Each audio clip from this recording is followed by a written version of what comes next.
percaya nggak Mas Inu? Marketing yang banyak gimmicknya, itu di belakangnya pasti ada sesuatu yang disembunyikan. Betul. Sebenarnya kan kalau kita mau lihat kan yang jadi masalah kan gulanya, Betul. bukan kopinya ya. Kalau kita berkonsumsi gula terlalu tinggi, memang itu yang jadi masalah. Nah, ada miskonsepsi kayak misalnya, oh kopi kalau asam mengganggu perut, padahal kopi yang asam kan identik Arabica. Sebenarnya yang lebih mengganggu kan Robusta karena kandungan kafeinnya lebih tinggi. Kemarin kan ada isu yang cukup sensitif ya, soal banjir-banjir itu. Kan yang disalahkan juga salah satunya, sejauh kamu masih seneng ngopi, itu banjir-banjir karena kamu. Kan yang bikin ekspansif bukan kopinya. Iya. Kalau Mas Inu lihat kejadian banjir kemarin kan tidak melulu soal kopi kan. Tapi masalahnya kan industrinya nih ekspansif nih. Oh ini ada kedai kopi, di sini ada kedai kopi lagi nih. Kan kebutuhan akan kopinya tinggi. Nah, Ya. untuk memasok itu kan paling enggak kan ini harus dipacu untuk bisa berproduksi lebih banyak lagi. Nah, untuk menu itu menurut Farhan gimana itu?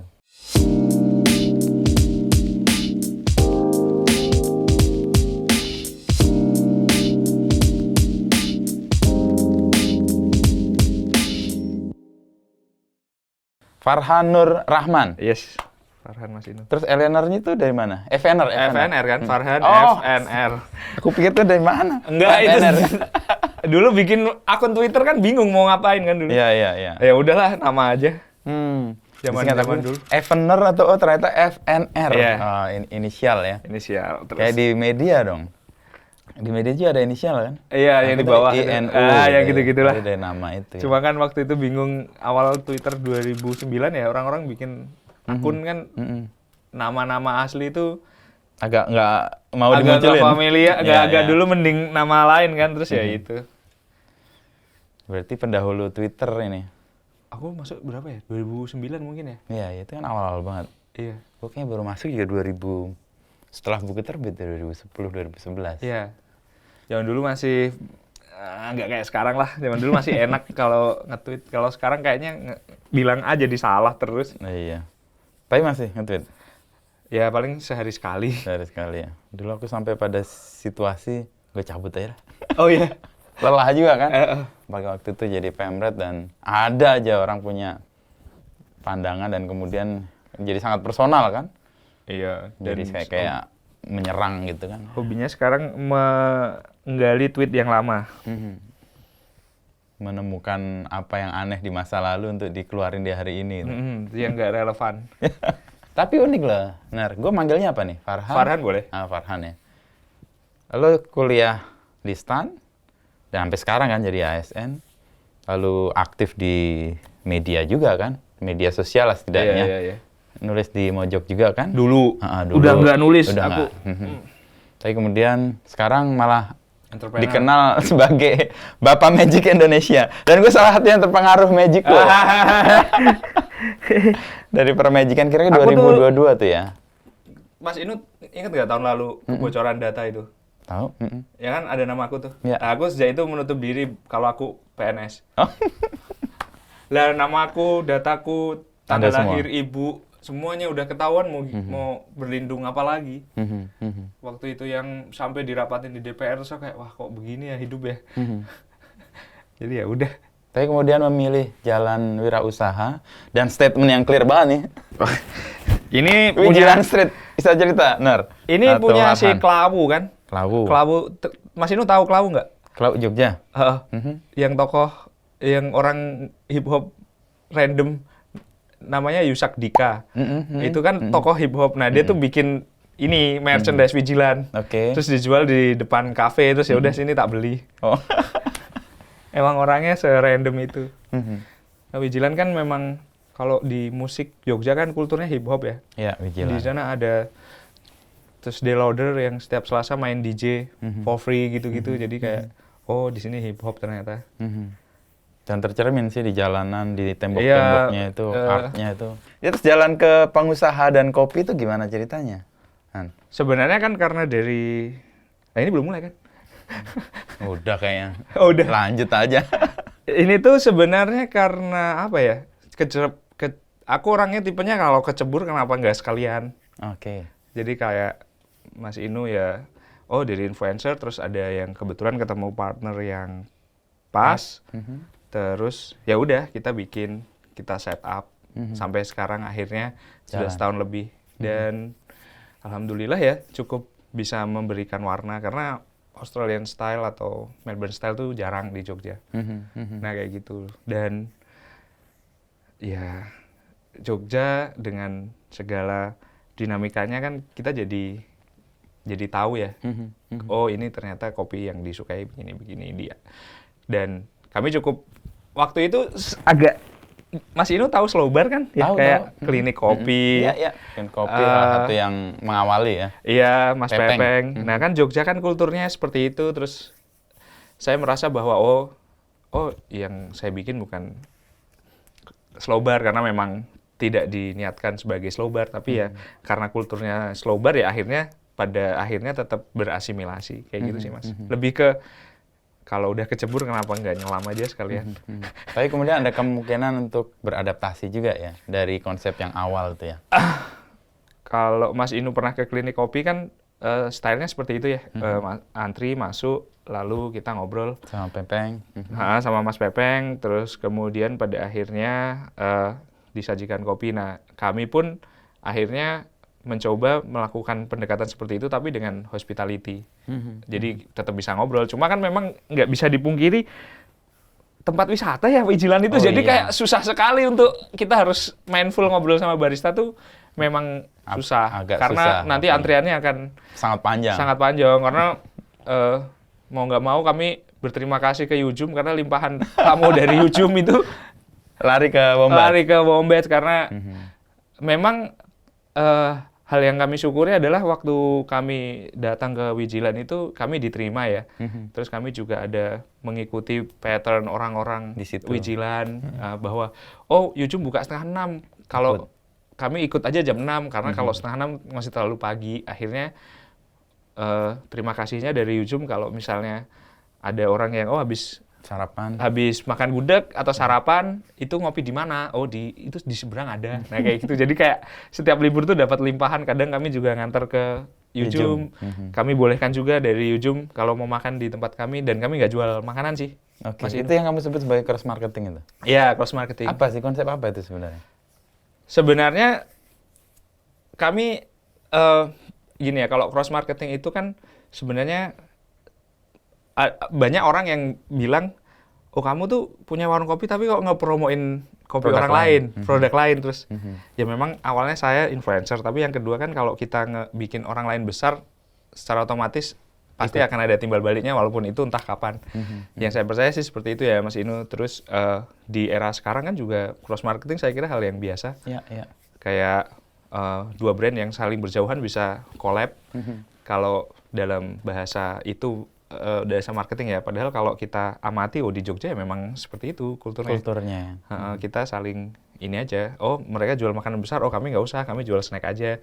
Tapi mereka nggak jual kopi. Oh kami jual kopi. Nanti bisa saling Saling mengisi ya. Ya saling mengisi. Itu yang bener sih itu. Itu kultur yang jalan. Kayak misalnya warungnya ibu mertuaku tuh. Dia Di depan pasar? Iya, depan pasar. Dia bisa bikin kolak dan sebagainya, tapi pas-pasnya dia nggak bikin itu. Kenapa? Karena ada Supaya tetangga yang itu bisa jualan. Iya. Terus dia ada yang pagi jualan di sebelahnya gudeg gitu. Gudeg tahu yang tenda ya? Ya, tenda. Terus kenapa kita nggak jualan pagi? Aku tanyakan. Enggak, pagi biar gudegnya laku. Ini agak siang aja kita. Jadi ada kesadaran untuk saling memberi ruang dengan memperkenalkan satu sama lain dengan potensi yang mereka miliki. Betul, seperti itu Mas. Dan alhamdulillahnya dia konsep seperti itu kan akhirnya membuat kami dan saya sendiri ya belajar bahwa kita bisa loh berbisnis tanpa menyelisihi bisnis orang lain. Ya. Dan kalau kita lihat Mas Inu lewat Wijilan itu dari ujung sampai ujung warung gudeg semua penuh dan semua punya marketnya masing-masing ya. Jadi kayak ya sudah. Berikutnya setelah ada Wombat, yang lain kan juga ada berderet tuh. Ada 1, 2, 3 ya. Sampingnya dari samping ada juga. Bandung itu LSD lalu ganti nama jadi Blue Right Back. Dan di sana juga ada beberapa kafe lain. Ya itu sih Mas. Ya blessing aja, alhamdulillah. Ya, lu punya pengalaman sama, kenal buku Aki nggak? Tahu yang di atas. Nah kemarin mau nyebut buku Aki lupa. Waktu itu aku sebelumnya ke Jepang. Mas Inu sering ke sana ya? Lumayan sering sih karena sama Tommy terus deket ya. Terus aku tahun berapa itu 2017 lah ke Jepang. Yang cross marketing yang mirip tadi Wombats lakukan. Jadi aku tuh datang ke salah satu toko sepeda, ada kedai kopi. Itu rame banget gitu Di pagi-pagi di Jepang, Blue Look? di Tokyo. Aku lupa namanya, oke, karena sepeda terus mampir berhenti gitu aja kan, dan rame. Aku penasaran karena rame berhenti. Nah menariknya baristanya bilang, ada loh yang kayak gini kalau kamu nggak menunggu lama di sana enak juga. Baristanya. Terus gue dikasih itu maps untuk dikasih, gue merinding tuh ceritanya. Jadi dikasih maps, ini loh kalau kamu suka yang ini ada di sekitar sini. Terus itu gue bawa ke Tommy, Tom bikin ini yuk di Jogja. Dari Kaliurang. Jadi orang nggak terkonsentrasi satu tempat. Toh kalau ekosistemnya berkembang, gede, yang diuntungkan ya semuanya. Iya, betul. Terus kemudian rencana untuk membuat kayak maps gitu ya, untuk menunjukkan, oh toko buku yang sejenis dengan buku akik, supaya nggak buku akik aja yang jadi sasaran. Kan dia kelelahan juga kalau terima dengan banyak sekali orang. Betul, kan sekarang dia yang jadi ini Mas, buku akik itu kan menjadi salah satu pelopor kan, ruang nongkrong dengan toko buku. Terus disusul yang mungkin akhir-akhir ini agak gede kan Siramedia. Siramedia itu juga dekat-dekat situ. Iya, dekat-dekat situ. Ya. Terus ada punyanya Mojo kan. Ada. Jadi kayak Berdikari di Kota Gede ada juga, aku lupa nama yang Kota Gede apa ya. Nah, tapi kan itu membuat, kalau saya sih menarik ya. Ngopi dan baca buku itu sangat menarik, dan kok buku akik dan Siramedia bisa loh bikin cafe proper di dalam toko buku, itu kan hal yang ya layak kalau itu jadi besar pada akhirnya.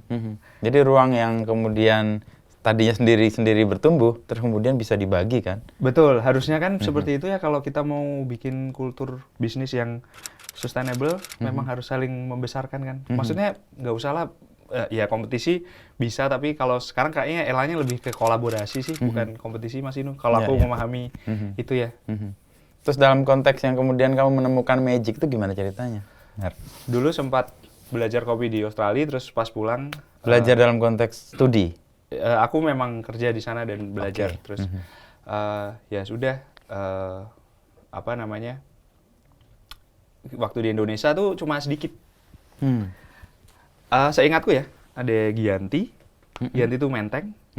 Sama Nitronya Pak itu ya? Didi Nugraha. Iya. Blogger apalah. Kanca lawas. Iya. Pak Sering Didi aja ketemu tuh, belum ketemu. Pak Didi. Terus mereka yang menulis menu itu. Terus akhirnya itu shifting ya, Mas Inu. Dulu aku ngeblog, terus kayaknya di awal 2021 tuh blog udah nggak laku. Terus aku bukan kehilangan ya, udah malas aja nulis. Terus akhirnya, sekarang kayaknya TikTok rame ya. Aku coba develop di TikTok, ternyata rame. Terus akhirnya aku cross ke Magic, terus akhirnya jadi fenomena. Dan aku merasa, tren itu sesaat, Mas Inu. Ketika orang sudah mencoba dan dia akan rame, itu kan benefitnya akan menyebar ya. Mungkin hampir nggak seluruh sih, mungkin hampir banyak warung kopi sudah ada menu tersebut. Tapi kan kalau kita berhenti di satu menu, diversifikasinya akan berhenti atau developmentnya akan berhenti. Akhirnya aku sekarang tahun lalu meramaikan Dirty Latte misalnya. Itu juga rame lagi. Rame lagi. Mungkin tahun ini Mont Blanc sih rencananya. Kalau Dirty Latte, wah ini menarik Mas Inu, karena ada berantem-berantemnya juga. Gimana tuh? Dirty Latte itu kan dari Jepang. Ada cafe namanya Blue Pond. Blue Pond tuh yang tadi kamu sebut tuh ya. Itu Blue Look yang sepeda Blue Look. ya. Lain lagi ya. Lain lagi. Ini Tokyo. Ini di Shimokitazawa kalau nggak salah. Aku belum pernah ke sana sih. Cuma dari Blue Pond itu dia bikin menu susu dingin, terus espressonya panas. Nah, di Indonesia diadaptasi beberapa kedai kopi besar. Beberapa kedai kopi sebelumnya sudah bikin tapi pakai distilled milk atau frozen milk. Jadi susu dibekukan, terus dicairin lagi supaya dia lebih kental susunya. Nah, di Jogja tuh ada beberapa yang sudah melakukannya kayak Pitutur, dan itu bisa jadi standar atau pakem di Dirty Latte. Nah, bedanya adalah kalau di Jepang itu mungkin susunya lemaknya lebih banyak ya daripada di Indonesia. Nah, waktu itu aku merasa, kalau bikin seperti ini agak sedikit tricky ya, karena harus memikirkan susunya beku dulu, terus dicairkan, belum memikirkan higienitas pada saat prosesnya, kan harus benar-benar higienis, karena kalau yang ditinggal lemak dan gula kan pasti bakteri akan mudah masuk kan, secara prosesnya. Terus pada akhirnya dapat info dari Long Road Barhel namanya. Dia punya kedai kopi di Jalan Panjang, namanya Long Road, ya Jalan Panjang literally. Pas Jalan Panjang sini, Kebon Jeruk. Iya, okay. Samping toko Duren. Nah, dia bilang kamu pergi aja ke Thailand, nyoba riset di sana. Terus aku pergi Mas Inu ke Thailand seminggu. Oh ini dirty latte di Thailand. Nanya, nyoba, ngulik resep. Ternyata mereka pakai creamer. Oke. Oh susu campur creamer, oh lebih make sense dan lebih applicable kalau di Indonesia versi Thailand. Pulang ke Jogja, kami di Wombet owner dan barista meeting. Akhirnya 3 bulan ketemu tuh resepnya. Kami mencoba 8 susu dan 8 creamer. Akhirnya ketemu oh ini merek susu yang ini creamer yang ini dikawinkan dengan rasio yang sudah ditentukan. Akhirnya dapat dirty latte. Ditambah sirup secang. Pakai secang? Pakai. Itu yang membedakan.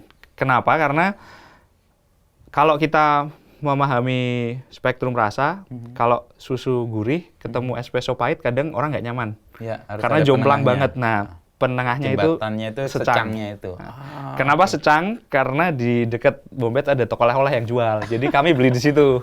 Itu cross marketing lagi tuh ya? Iya, pokoknya kami intinya beli di situ aja, beli di warung sebelah. Jadi nggak yang dikirim pakai nyebut merek nggak apa-apa kan ya? Pak nanti ditit ya apa-apa biar sponsorin. Air mineral itu beli di warung sebelah supaya mereka mendapatkan bagian dari kami juga kayak gitu lah. Meskipun bisa nyetok dari bisa banget. Besar ya. Ada satu air mineral yang kami nyetok karena memang di warung itu nggak ada, tapi air mineral yang lain kami nyetok di situ. Oke. Jadi itu kayaknya bisa diterima juga dengan kehadirannya kan jadinya. Iya, memang seperti itu proses yang harus dilalui kan Mas. Nggak apa-apa lah kita menurunkan sedikit HPP, tapi kami bisa saling berinteraksi. Lebih sustain lah. Iya, kayak gitu. Kebagi, ya. Itu memang 2 partner saya di Wombet memang amanahnya seperti itu sih. Jadi kayak, oh harus ini, oh ya siap. Bahkan ya kalau misalnya ada event atau misalnya, oh saya mau bikin kelas, oh pakai aja. Gitu. Kami nggak ngecas misalnya, oh saya mau bikin kelas, nanti kontrapretasinya apa? Jajan aja udah. Sama kayak kami menyiapkan kamar mandi kan Mas Inu. Orang yang makan di mana-mana ke situ.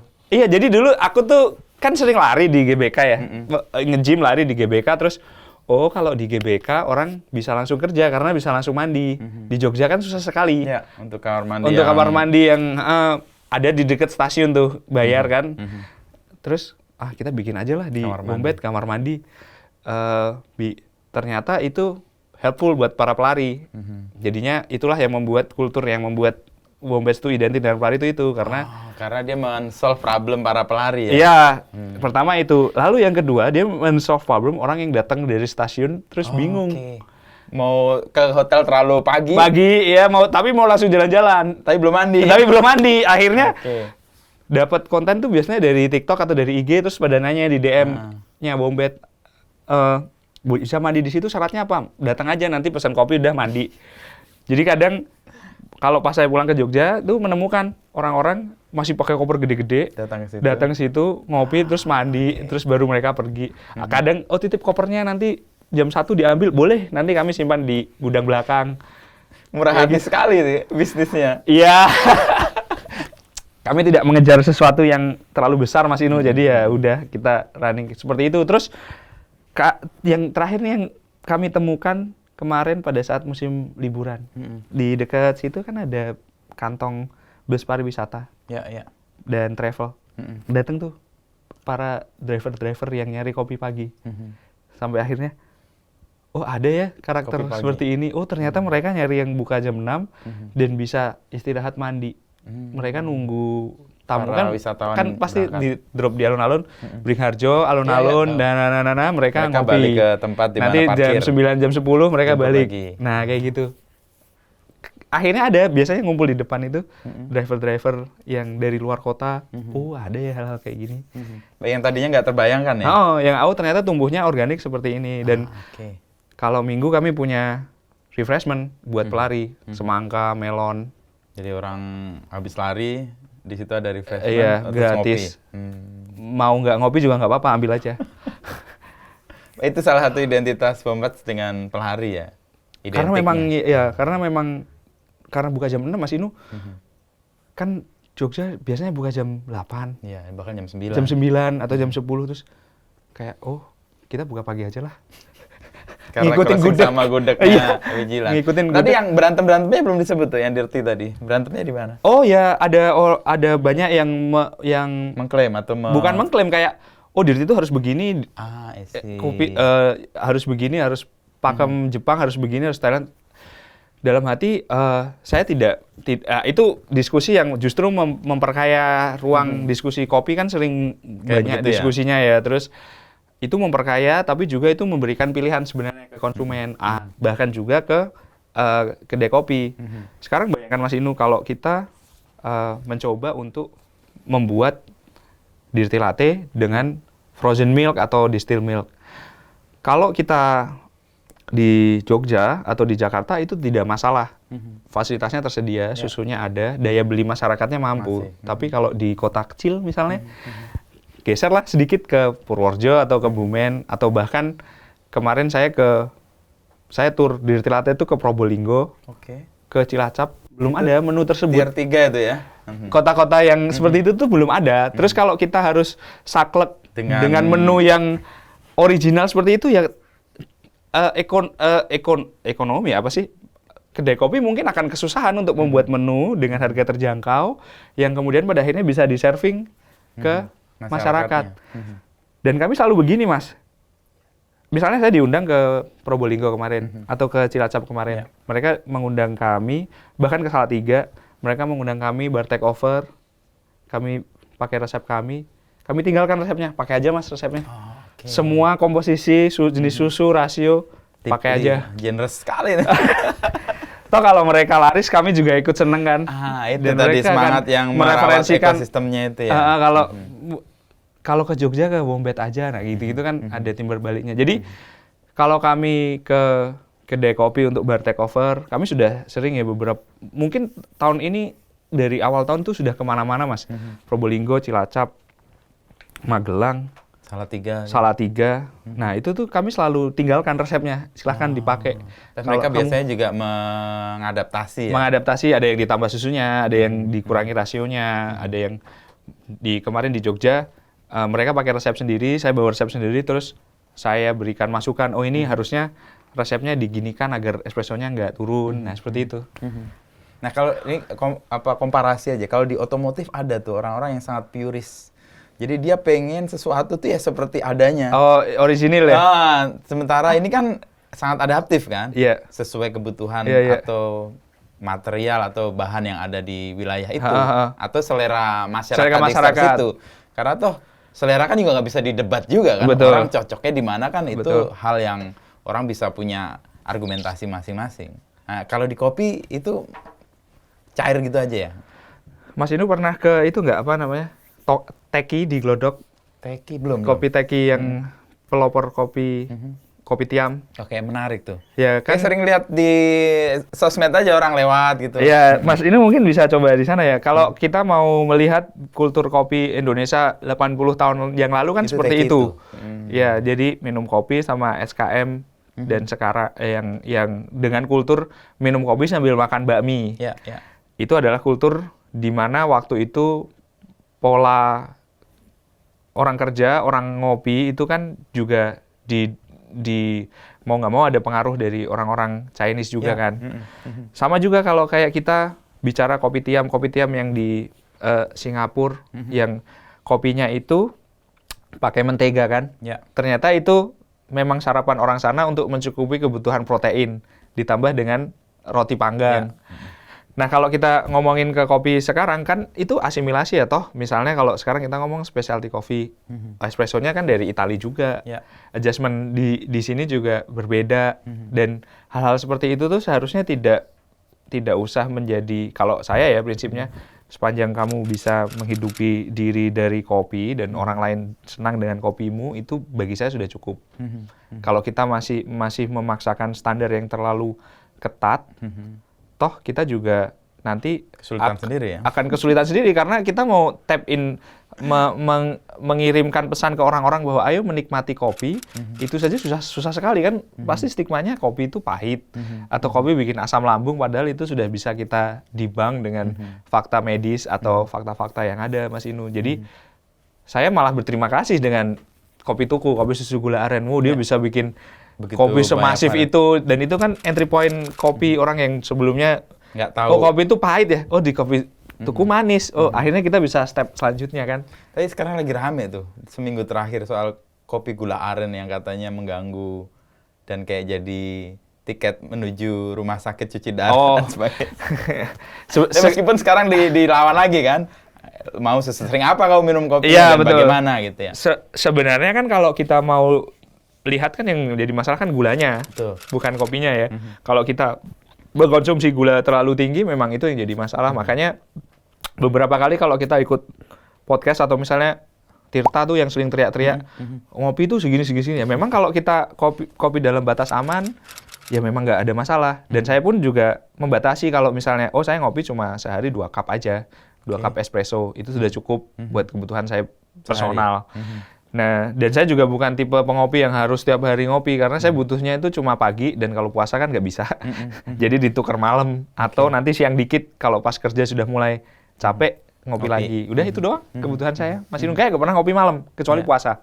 Ya. Kalau puasa kan harus malam. Mirip saya, kalau ngopi malam pasti bermasalah. Iya, betul. Pasti nggak bisa. Nggak bisa. Bener. Ada pagi atau siang ke sore. Iya. Ya, akhirnya tergantung bagaimana konsumsi kita kan. Kalau tadi soal gula aren dan sebagainya itu gulanya yang sebenarnya bermasalah. Gulanya yang bermasalah Mas Inu, dan ada miskonsepsi kayak misalnya kopi kalau asam mengganggu perut, padahal kopi yang asam kan identik Arabica. Sebenarnya yang lebih mengganggu kan Robusta karena kandungan kafeinnya lebih tinggi, Mas Inu. Itu kayak hal-hal yang harus diberikan penjelasan, dan banyak yang miskonsepsi seperti itu. Atau kalau misalnya Mas Inu pernah minum decaf kan itu malah nggak ada kafeinnya, atau kafeinnya minim sekali, meskipun harganya pasti lebih mahal dan rasanya nggak kopi banget karena sudah hilang kafeinnya lah. Kadang orang memperdebatkan itu, ngapain lu minum decaf udah nggak ada kafeinnya? Itu bukan kopi itu. Iya. Itu kan kita bisa balas aja, kalau misalnya kamu butuh kafein, minum aja paracetamol kan ada kafeinnya. Nggak usah ngopi. Aja butuh kafeinnya. Iya. Magic udah, Dirty udah. Nah, yang mau di Mont Blanc itu apa? Mont Blanc itu dari Australia juga. Oh, ini base Australia semua nih ya? Memang yang populer di Indonesia kan rata-rata base Australia, Mas Inu. Kayak beberapa kedai kopi gede yang sustain itu memang kiblatnya Australia. Seperti kayak mungkin Nitro pernah, ownernya pernah di Australia. Common Ground juga barista-baristanya dari Australia. Terus kalau Mont Blanc itu rame mungkin sudah 3 tahun yang lalu. Dia segar karena base-nya kopi hitam, terus di atasnya itu ada krim. Harusnya dikasih lemon zest dan pala? Ya. Nutmeg itu apa? Pala ya? Pala. Yang difermentasi. Kalau di sananya sih harus ada nutmegnya. Terus ketika kami coba di sini kami tidak menemukan nutmeg yang tepat. Karena pala di Indonesia biasanya bumbu dapur kan, pada akhirnya lebih naik pedasnya. Akhirnya kami cukup pakai lemon zest. Terus yang terakhir itu ada Tiger Bomb sebenarnya. Tiger Bomb itu dari Tone Cafe di Melbourne. Itu kami juga sudah rilis. Cuma nggak kami kasih nama Tiger Bomb. Karena waktu saya menghubungi ownernya, itu nama itu tuh intellectual property. Oh, ada copywriting-nya. Dia bilang itu intellectual property. Akhirnya kami minta izin untuk recreate menunya dengan bahan yang berbeda. Walaupun tampilannya mirip. Nah, kayak gitu sih Mas Inu. Jadi akhirnya kami kasih nama Melbourne Finest, dan kami nggak ikut pakai nama Tiger Bomb karena dia bilang begitu, dan kami kan sebagai yang menghargai hak cipta kan secara etis harus seperti itu, Mas Inu. Iya. Itu varian keempat setelah Magic, varian keempat. Dirty, Mont Blanc sama Melbourne Finest kalau di kami. Aslinya sih Tiger Bomb ya namanya. Itu ada pedes-pedesnya itu ya? Nggak semua. Kami nggak pakai karena nggak nemu nutmeg yang pas. Oke. Kalau kami mungkin kami yang kurang ini ya riset mungkin ya. Tapi kalau kami nyari pala atau bubuk pala atau pala yang bisa digerus, entah kenapa pedesnya tuh jadi bumbu dapur, bukan pas buat minuman. Siapa yang riset ya? Si ini Kibo Smiljan. Oh ya, Smiljan. Dia bikin itu yang dari cabai ya? Iya, dari cabai. Itu ada pedesnya tuh. Iya. Itu mungkin dia rilis pas WOC. Kan? Ya kemarin. Kalau itu memang enak banget saya akui. Saya nyoba juga. Dia lagi mencoba membudidayakan cabainya karena itu nggak umum orang menanam dan hanya untuk kebutuhan keraton seingat saya. Jogja? Oh. Di Kulon Progo itu ada salah satu desa yang hanya nanam cabai itu. Nanam cabia, tapi mayoritas atau hampir keseluruhan ya diambil keraton untuk ya makanan. Jamu atau makanan dan sebagainya. Fermentasinya kayaknya dipakai itu. Semoga nanti buka di Jogja ya, Semiljan. Soalnya bagus banget konsepnya kan. Iya, betul. Nah, toko buku kan. Toko buku dulu yang di Bintaro kan sama Bintaro. Perpustakaan dan semua ada bukunya. Untuk pameran dan sebagainya. Iya. Terus kemudian di Cipete ya bikin juga. Wah, itu ramai banget. Mas ini udah ke sana? Kemarin barusan. Oh iya, ramai banget ya. Mau ya, pagi, siang, sore, malam. Ya, teman-teman. Tapi Bombas juga ramai banget. Alhamdulillah. Kadang-kadang kita kalau wah ramai banget nih, ya udah kadang nyobain sebelahnya. Ya udah terlanjur sampai situ kan. Iya. Sambil pengen tahu aja, ngelarisi konco dewe ya biasanya. Iya, betul. Gitu. Nah, soal perkopian deh. Farhan menggeluti ini sejak 2012 dulu aku. 12. Mas Putut Pojok, dia punya website minum kopi. Nah, saya tuh dulu nulis di situ. Oke. Dan Awal biasanya dari situ. Karena saya tinggal di Jakarta, biasanya saya dulu mengcover beberapa kedai kopi di Jakarta. Untuk diberi laporan atau review. Dan saya kan orangnya sukanya espresso ya. Jadi dulu saya biasanya menulis beberapa kayak Common Ground, Tanah Merah, terus mungkin yang dulu tuh 115. Dan secara selera memang di espresso. Dulu kan kiblatnya waktu era itu kan Pak Tony Wahid ya, almarhum. Tony Wahid, ya. Yang dia bisa menulis dengan sangat komprehensif dan kopi ya. Nah, kerennya Mas Putut kan mendahului zaman ya. Dia bikin portal kopi tapi waktu itu kopi masih belum semarak sekarang. Nah, saya bilang kemarin waktu dia ke Bombet, Mas buka lagi tuh portalnya tuh kayaknya rame deh. Tapi mungkin karena Mas Putut sudah sibuk di Mojok jadi mungkin ya biar yang lain. Kayak gitu sih Mas. Jadi dari situ terus belajar sampai sekarang akhirnya. Kalau Mas Inu ke Jogja pas saya di Jogja mungkin saya yang ngebar. Kadang-kadang saya ngebar juga sama owner yang lain. Berapa sering ke Jogja emang? Sebulan bisa sekali atau 2 kali. Wah, hampir sama frekuensi kita. Iya. Dan partner saya Nawang itu kan orang Jogja. Dan dia PSIM abis. Wih, saya PSS nih. Ternyata PSS. Sleman kita orang minggir.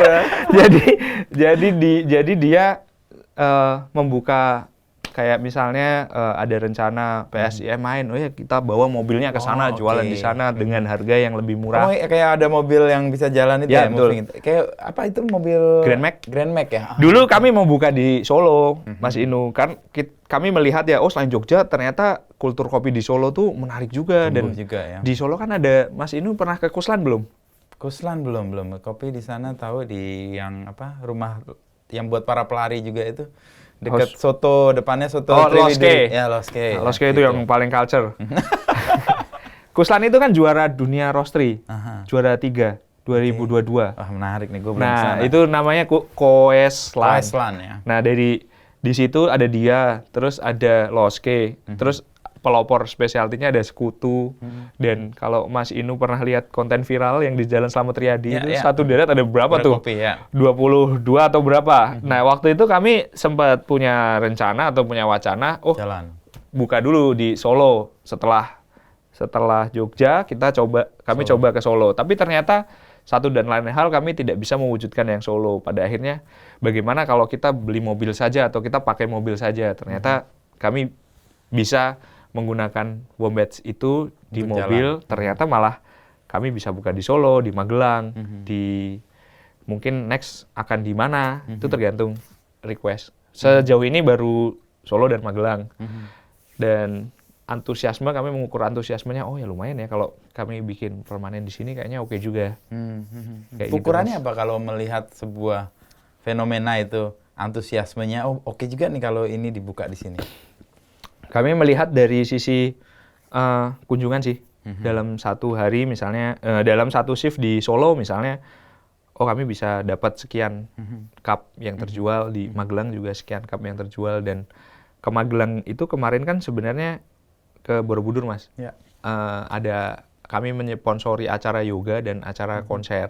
Oke. Terus saya bilang, ayo kita buka di Magelang, tapi jangan di Borobudur karena ada melek huruf. Ya, Mas Christian. Jadi kayak, wah nanti malah, karena kami juga berhubungan baik dengan Mas Christian kan, jadi ayo coba, akhirnya kami menemukan tempat di Mertoyudan dan di Magelang. Jadi selama 4 hari malah kami buka di Mertoyudan. Di Mertoyudan sehari, di Magelang 2 hari. Di Mertoyudan sama Warung Gemati. Warung Gemati itu Mas Wisnu juga harus ke sana. Iya. Itu kan sustainable banget. Iya. Terus kalau di Magelang sama Warung Burger. Anak-anak saya bilang kamu tinggal rumah saya aja. Rumah saya kan kosong. Udah kamu di Magelang kamu rumah Bapak. kamu tinggal di situ terus ya udah. Nah, ternyata setelah kami ukur dari data yang masuk, Mas, cup dan sebagainya, oh Solo ternyata bisa kalau permanen, terus Magelang ternyata bisa mau permanen, dan kami sedang develop kemungkinan, tapi ternyata kemarin yang akan kami seriusi dulu malah Purwokerto. Purwokerto itu karena ada partner yang mengajak, terus setelah saya petakan, oh ternyata Purwokerto konsep kopi seperti ini belum ada. Jadi mungkin kami akan menseriusi Purwokerto mungkin minggu depan saya ke sana. Mau ngecek lokasi tempat dan sebagainya. Nah, Wombat sendiri kan setahun terakhir ya? Ya, November 2024. November, hampir menuju ke 2 tahun ya. Nah, perjalanan itu kan tadinya Farhan kan kenal kopi 2012 itu ya, belajar lalu mencoba dan segala macam, dan memutuskan kemudian, wah gue kayaknya harus terjun ke industri. Dan gue sebenarnya mau tanya, industri ini sekarang kayak apa situasinya? Oh ya, yang pertama Mas Inu, saya berprinsip kalau berbisnis lebih baik berpartner. Kalau sendiri kayaknya meledak ya kepalanya. Dan ternyata saya alhamdulillah dipertemukan partner yang tepat. Yang kedua, industri ini itu masih sangat bisa berkembang karena konsumsi kopi Indonesia tuh naik terus setiap tahun. Ada angkanya? Ada. Tadi berapa ratus ribu ton yang diekspor, berapa ratus ribu ton, dan Indonesia kan peringkat keempat penghasil kopi di dunia. Nah, yang jadi masalah adalah bagaimana kita men-shifting selera masyarakat untuk masuk ke level kopi yang mana. Apakah sachet, apakah specialty, apakah kopi susu, atau ya sudah kopi yang pakai gerobak itu. Nah, itu kan semua punya market masing-masing. Mau main di mana? Kalau mau main di sachet ya sudah, kita sourcingnya banyak, mau dari kapal api, kopi Indo Cafe, kopi gajah itu ada. Mau main kopi susu ada Calf, kopi tuku ya, Kenangan, Fore. Specialty coffee ya kami main di sini, itu ya yang kami lihat Common Ground, Nitro, Smiljan, sebagai acuan ya seperti itu. Atau kalau mau main di kopi gerobakan kan, kalau di Jakarta ada Kopi Jago dan sebagainya. Nah, semua kan punya benchmark masing-masing, tinggal mau masuk di mana. Dan yang kedua, market mana yang kadang banyak yang saya mau bikin kedai kopi tapi tidak memikirkan market size-nya tuh seperti apa dan kemampuannya seperti apa. Nah, itu yang kami ukur sih Mas Inu. Beberapa hint misalnya kenapa bisa kemudian Wombats buka jam 6, itu ternyata ketika saya riset market, terus saya duduk di ujung, saya pakai clicker. Ini berapa ya pelari yang lewat ya? Itu risetnya langsung, tek, oh segini.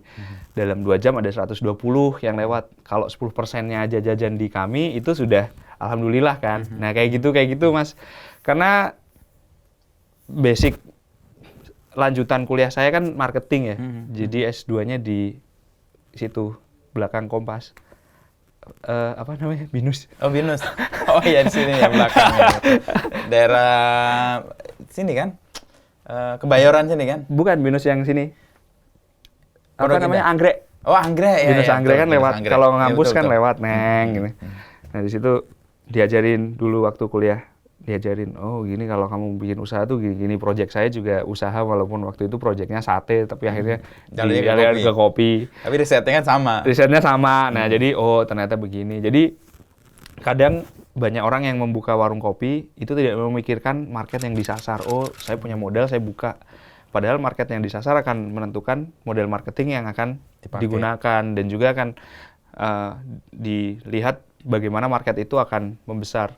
Katakanlah kalau misalnya kita pengen besar, kopi tuku misalnya, dia kan tidak agresif tapi pelan. Oh, satu selesai baru dia kerjakan yang lain. Oh, mengukur dulu. Oh, learningnya, kita ukur dulu kapasitasnya. Ya, Waktu kami buka yang minta expand banyak banget, Mas. Pasti ya. Terus kayak, bentar. Bau deterjen nggak? Apa? Enggak.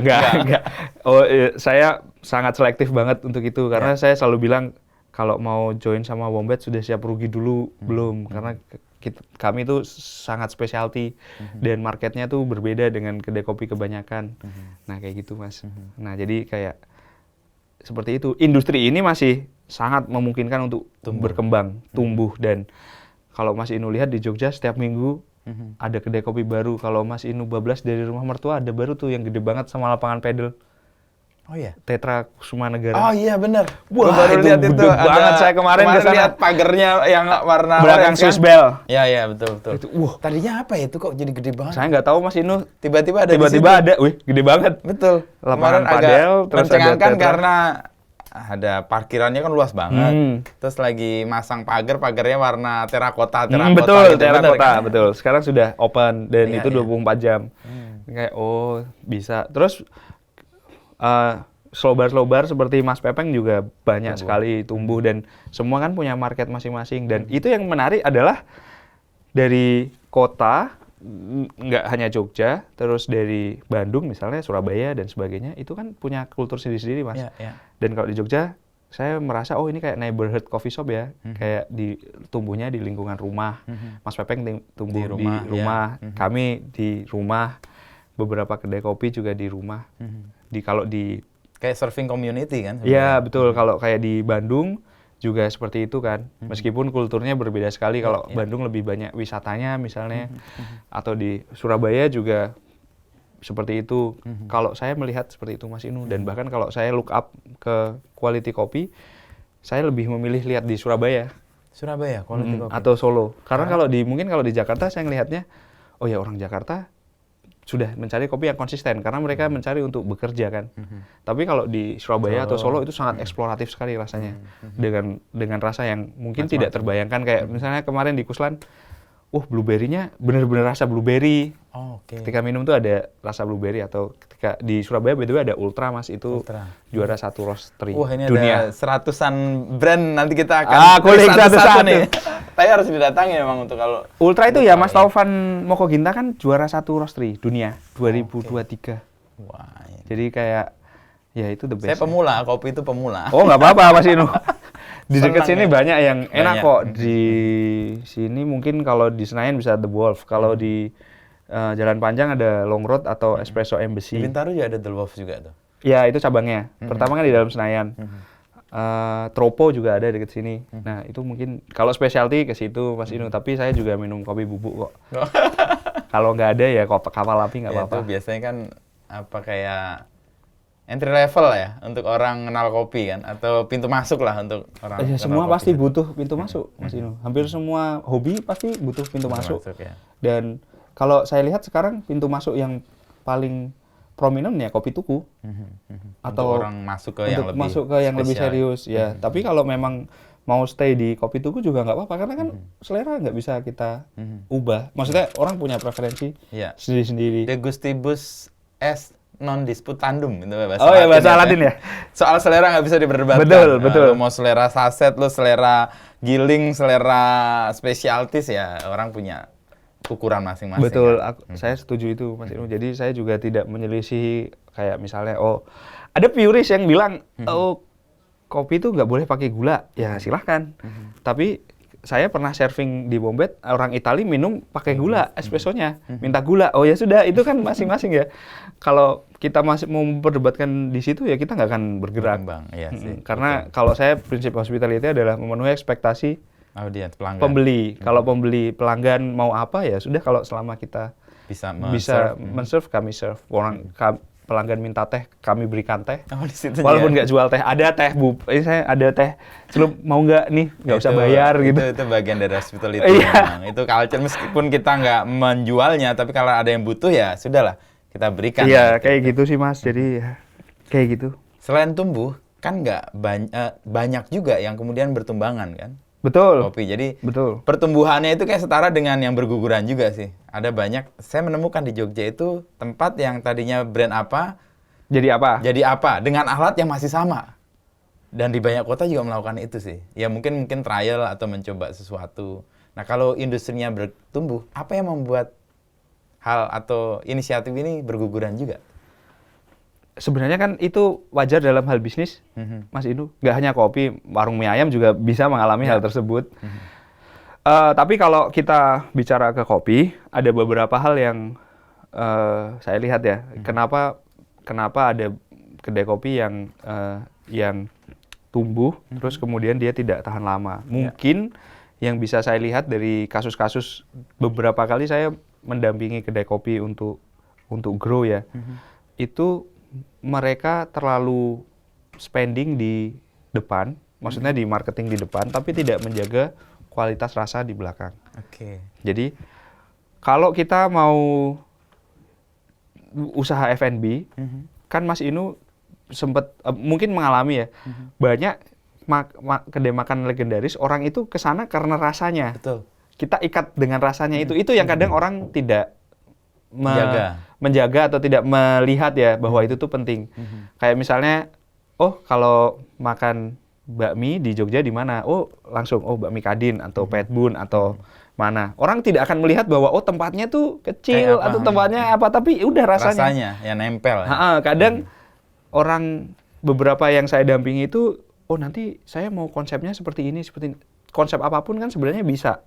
Tapi kamu harus menciptakan rasa yang tulang orang tuh nggak akan. itu rasa kualitasnya itu. Betul. Jadi lupa itu sehingga akhirnya orang, rasa seperti ini bisa ditemukan di sana. Saya bisa dapat yang lebih enak di sini. Nah itu yang harus diikat Mas Inu. Terus yang kedua, hospitality itu kadang orang lupa bahwa hospitality itu interaksi dengan manusia. Kita harus memanusiakan manusia, hafal pesanannya apa. Kan Mas Inu lebih seneng kalau kayak biasanya ya Mas, daripada kita ngomong jelasin. Udah tahu di itu ya Mas Inu. Bikin ya. Itu hal-hal seperti itu yang saya sampaikan ke barista. Kamu apalin tuh. Terutama yang customer ya. Yang sering kesini tuh pesannya apa? Mbak ini maunya espresso, ini maunya cappuccino, ibu ini maunya magic, ini. Jadi mereka merasa bahwa kayak biasanya Mas atau kayak biasanya Mbak gitu ya. Iya, itu kan loyal customer kan yang akan menyebarkan lebih ini. Kayak kalau Mas Inu melihat hal-hal seperti itu yang kadang orang lupa. Kadang saya bilang ke salah satu mentor yang saya mentorin.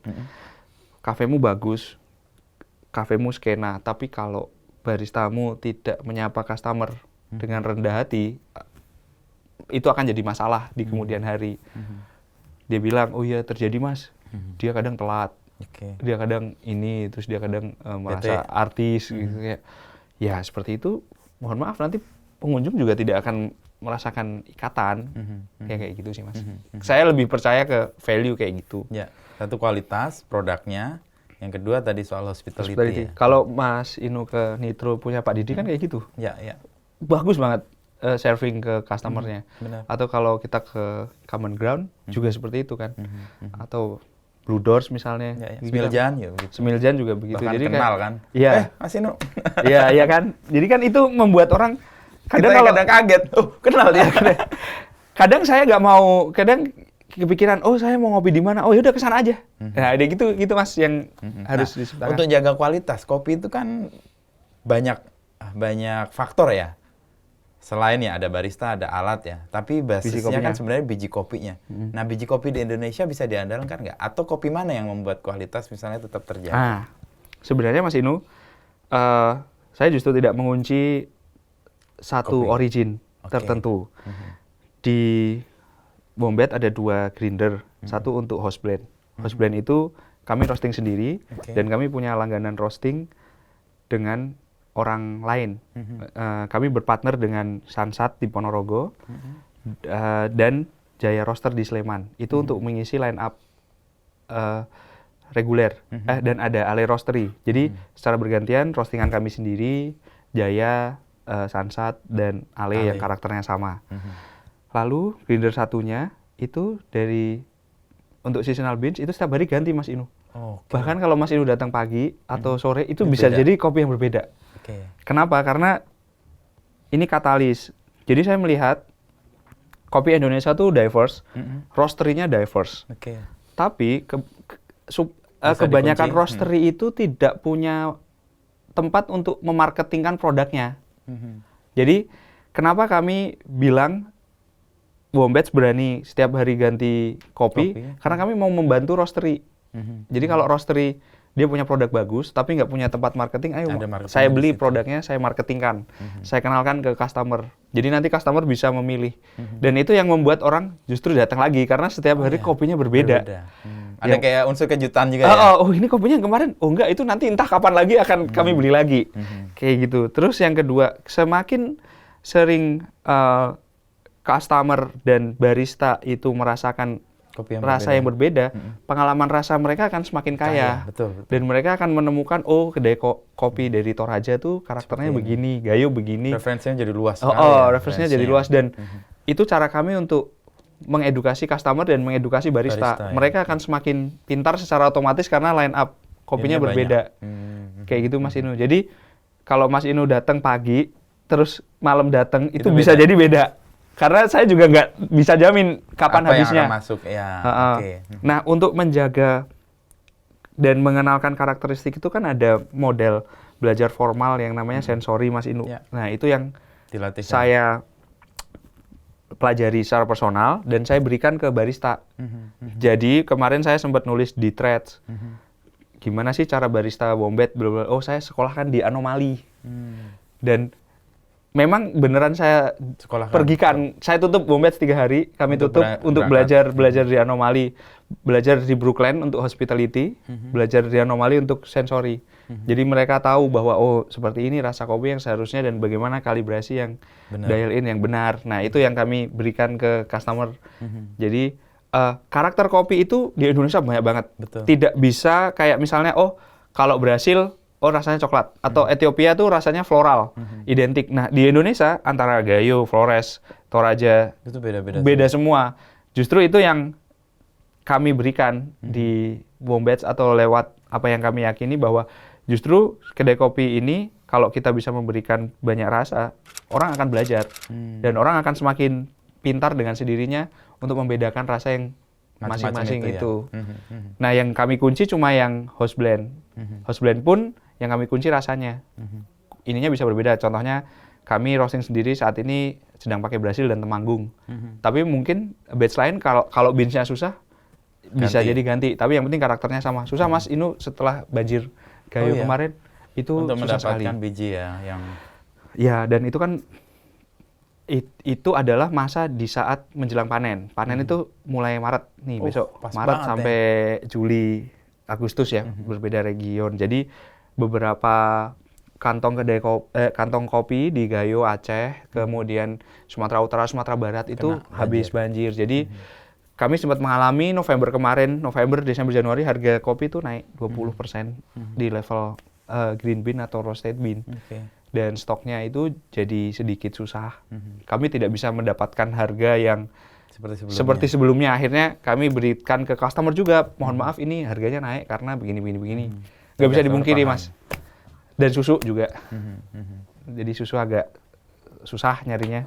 Itu di Indonesia aja atau dunia? Kopi di Indonesia. Di Indonesia. Tapi secara dunia kopi juga naik kan? Mungkin naik tapi sedikit. Karena tapi kemarin ada kasus yang saya dengar yang soal Trump punya kebijakan yang membuat Brasil, orang kemudian membuat orang mengambil kopi sebanyak mungkin padahal kebutuhannya sedikit untuk mencegah atau jaga-jaga kalau kebijakan itu diterapkan sehingga pasar kosong tuh. Masalahnya adalah kopi dari luar negeri atau misalnya kopi Brasil ini di Indonesia bisa jadi harganya sama dengan kopi Indonesia.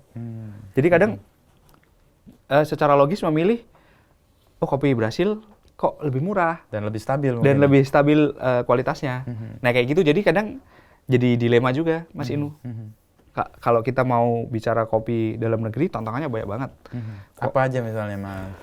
Distribusi ya itu satu hal ya. Itu yang bikin harga kadang-kadang kemarin saya ke Probolinggo Mas, ke kedai kopi nggak bisa pakai mobil, harus pakai motor. Terus saya tanya ini panennya gimana Mas? Ya naik motor bolak-balik. itu kan satu kerepotan tersendiri. Dan cost-nya jadi tinggi banget. Betul, karena tenaga juga banyak. Tenaganya banyak karena satu motor cuma bisa muat 2 karung. Kebayang. Terus itu satu distribusi. Yang kedua, konsistensi hasil. Banyak petani, kemarin saya ke Kudus, banyak petani yang dia tidak sadar bahwa oh sebenarnya ini potensinya besar sekali untuk diproses dengan baik. Karena mereka hanya tahu satu proses misalnya. Kayak di Kudus kemarin saya bicara di Japan, itu mereka mayoritas Robusta. Karena memang di sana yang tumbuh Robusta karena tidak terlalu tinggi di Muria, Mas. Tapi di sana itu ada Excelsa, varian Excelsa dan Arabica, yang kalau dijual potensinya harganya bisa lebih tinggi. Permasalahannya adalah banyak di sana processing-nya itu hanya tahu satu proses, belum mencoba proses yang lain. Nah, kayak gitu loh. Jadi, PR-nya cukup banyak, tapi saya yakin kalau ada pendampingan yang pas dari pemerintah atau swasta itu bisa dilakukan. Terus yang ketiga dari distribusi yang ke distribusi hasil. Yang ketiga, market kita tuh kadang masih picky soal harga. Kadang kan masih ada selentingan, ala kopi 5.000 aja dapat yang enak. Padahal kita tahu prosesnya tuh jauh sekali. Betul, ya. Kalau misalnya kita ke level petani, gagal panen berarti ya sudah tahun ini nggak ada kopi kan. Atau salah urus juga salah. Processing apalagi. Nah kalau kita bayangkan 3 region penghasil kopi terbesar Indonesia kena banjir kayak kemarin. Pasti kan stoknya otomatis tergoncang karena kita harus nyari kopi di yang lain. Dan semua orang nyari semua. Kayak gitu Mas Inu. Jadi bisa dibayangkan seperti itulah. Dan soal distribusi, soal proses. Yang terakhir tadi soal bagaimana ini di picky harga. Harga orang nggak punya penghargaan yang pantas atas proses dan distribusi. Betul, padahal di beberapa kasus misalnya ketika kan ada COE ya, Cup of Excellence ya, misalnya itu kan prosesor dan petani itu mempertandingkan beans-nya dengan kualitas yang bagus sehingga mereka bisa mendapat kredibilitas yang baik. Nah, proses itu sudah sangat berjenjang dari bawah hingga akhirnya beans ini mendapatkan itu kan harusnya layak untuk dihargai dengan mahal ya karena seperti itu. Seperti juga Mas Reza dari JB Coffee Temanggung itu kan beans-nya dibawa ke level internasional untuk lomba atau yang dilakukan oleh Coco dengan membawa Excelsa dari Sumedang itu kan hal yang membuat harusnya tuh kopi Indonesia bisa dihargai dengan pantas.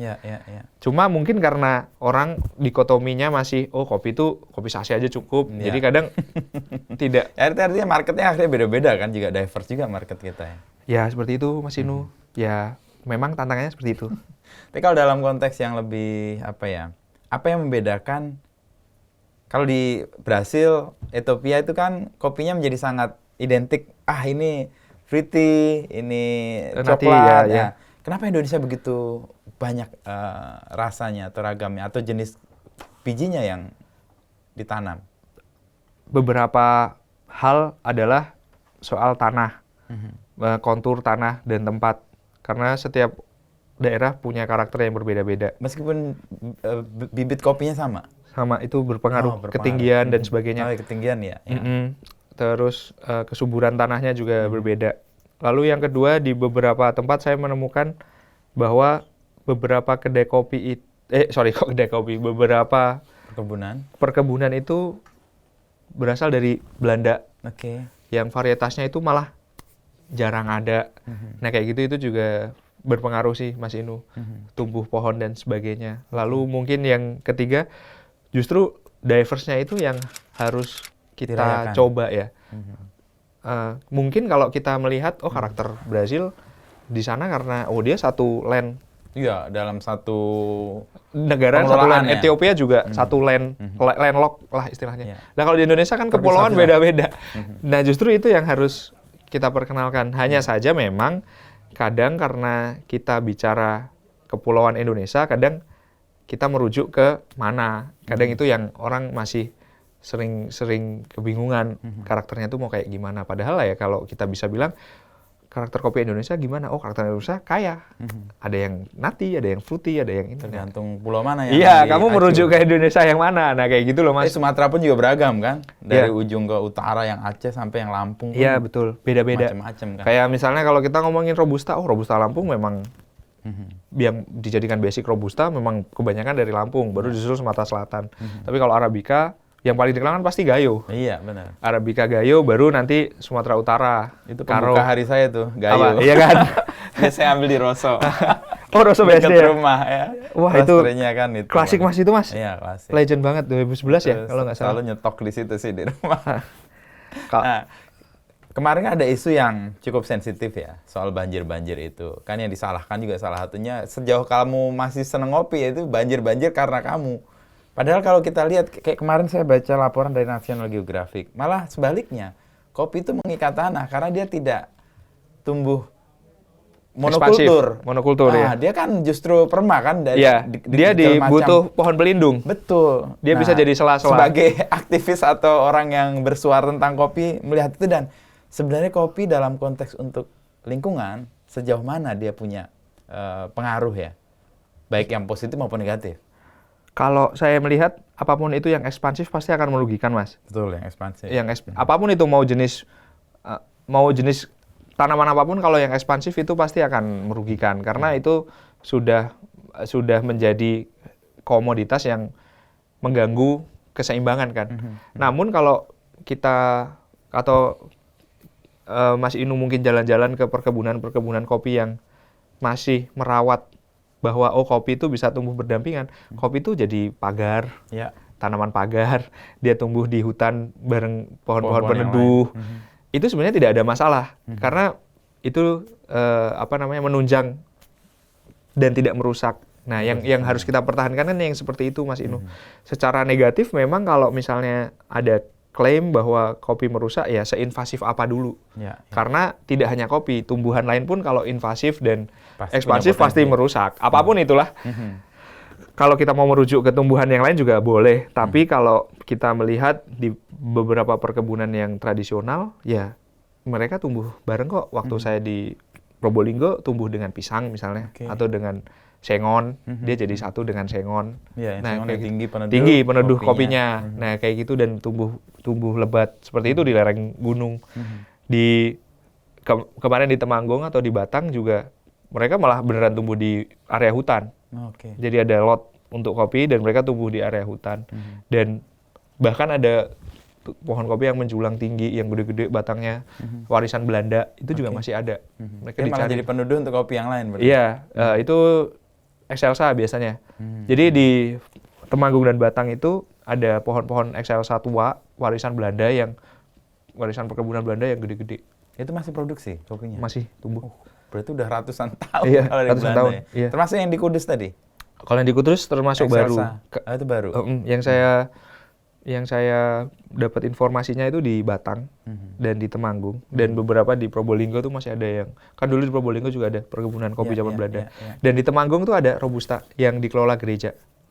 Oh iya, yang di terapis itu yang petapa-petapa itu ya. Itu kan dari zaman Belanda, Mas Inu. Iya, dan itu juga di antara pohon-pohon yang lain kan. Iya. Dia jadi pagar, dia jadi pohon yang ada di sekitar tanaman. Mereka gereja menghidupi diri dengan kopi.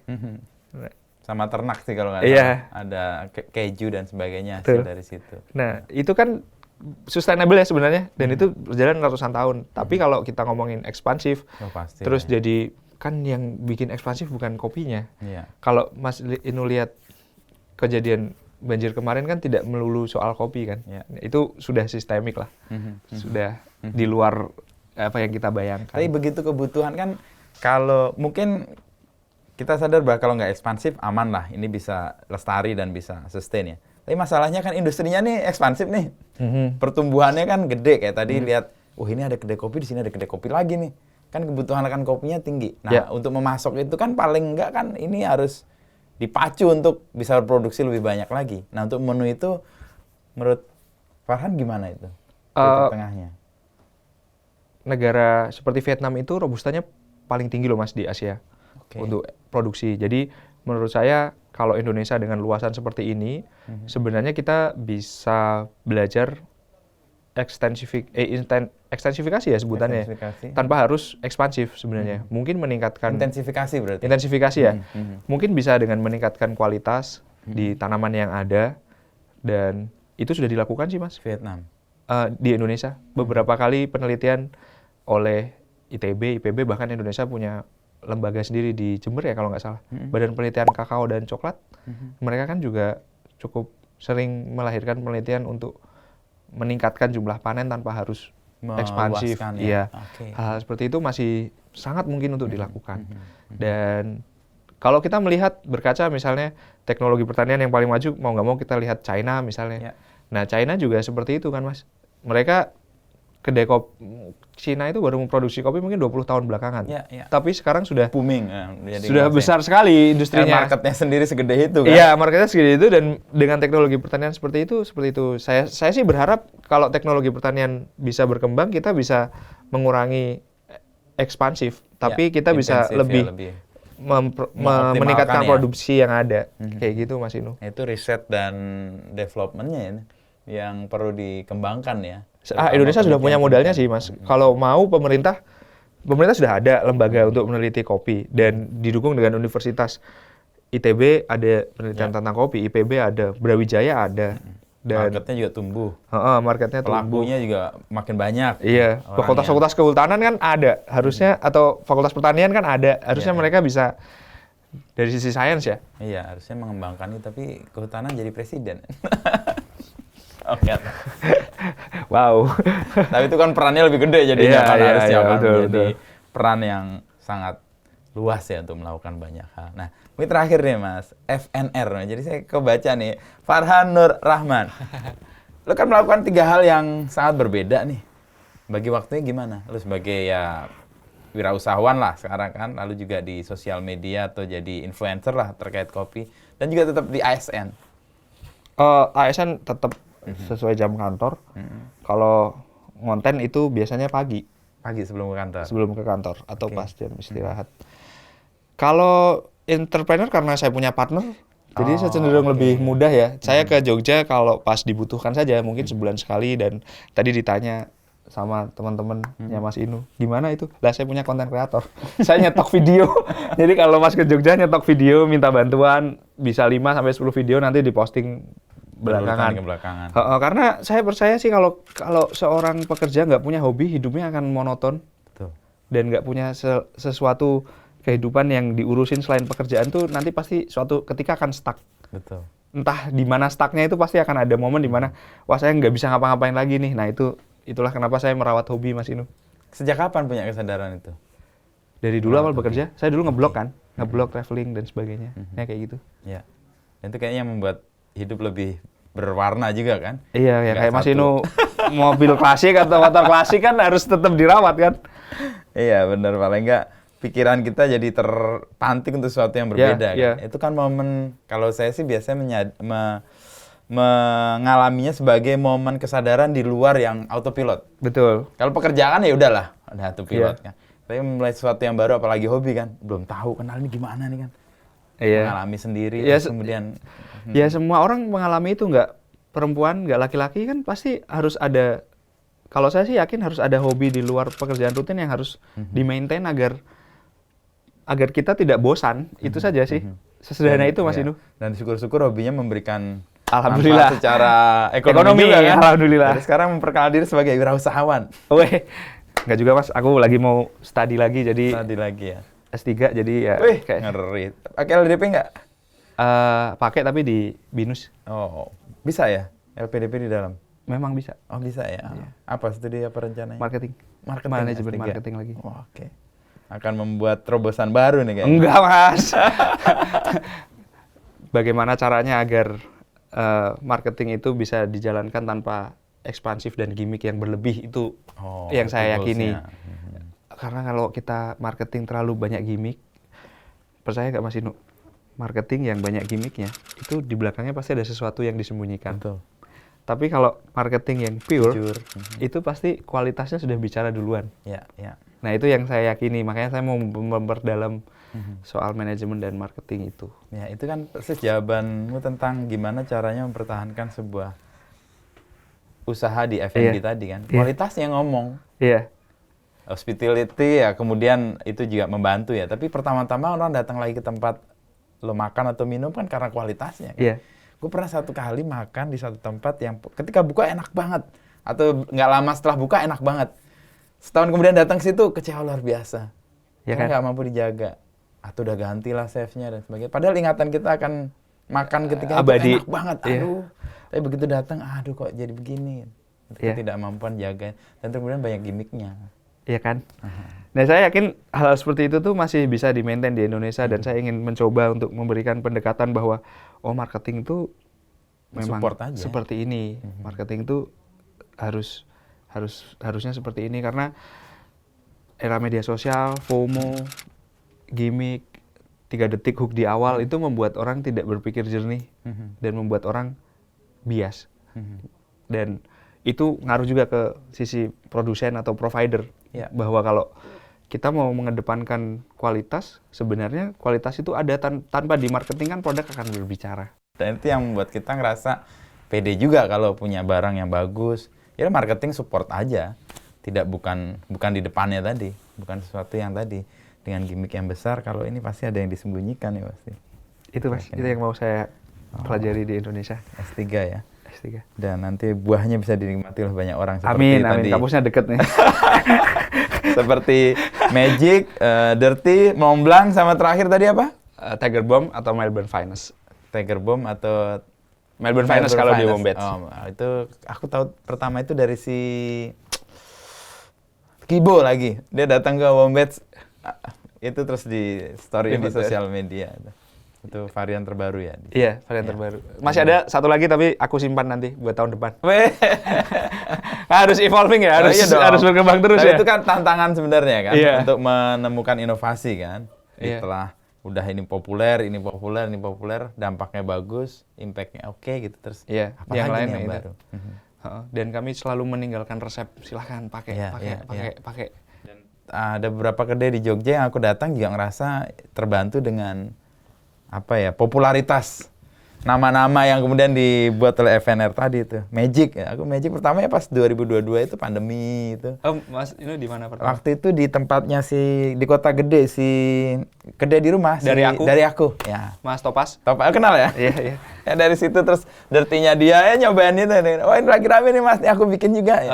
Pak Arif kan yang sering ngopi di situ, Gagadu. Oh, kalau pagi kalau ke Jogja pasti ke situ. Lagi mau merancang sesuatu di Minggir. Oh, bikin Mas kopi. Nanti saya ke sana. Coba lihat. Siap. Rencana sama Kibo atau nanti Wombats bisa. Siap. Ngikut aja lah saya. Mobil ke sana. Siap. Kita buat skena Minggir lebih nengah gitu. Minggir UMY ya? Bukan, Minggir yang di Sleman, dekat Kulon Progo. Iya, area Gamping situ ya? Enggak, itu ya Gampingan ya, betul ya? Saya bukan orang Jogja banget tapi itu tengah-tengah antara Magelang, Kulon Progo sama ada jembatan? Kulon Progo. Kali Progo itu? Ya. Deket dulu Pak Eko Prawoto kalau tahu. Iya, tahu. Di Pasar Dekso tapi sebelumnya. Oh, Dekso, iya. Kebon Agung lah di situ. Sama mau Tommy juga mau bikin sama JJ Rizal toko buku atau perpustakaan. Wow, menarik. Oke, gue lagi belajar nih sama banyak orang.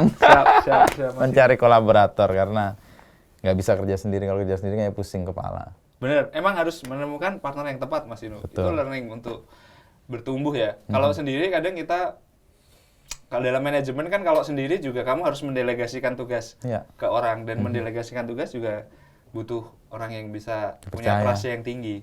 Kalau saya, alhamdulillah dipertemukan dengan 2 partner yang pas untuk mengembangkan Wombats. Ya akhirnya jadilah seperti itu. Akhirnya bisa membagi tanggung jawab ya.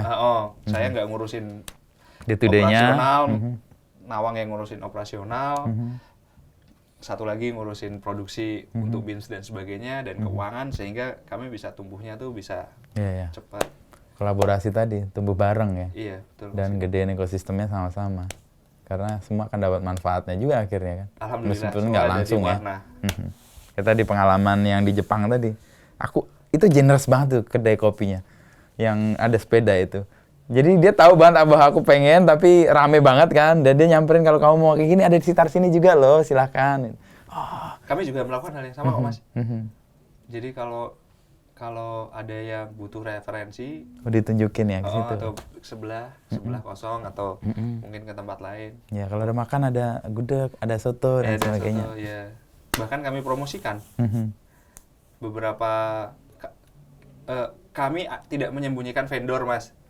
Jadi kadang ada kedai kopi yang nggak mau dikasih tahu. Oh, pastry-nya dari mana? Oh, ini pastry-nya dari Cornell.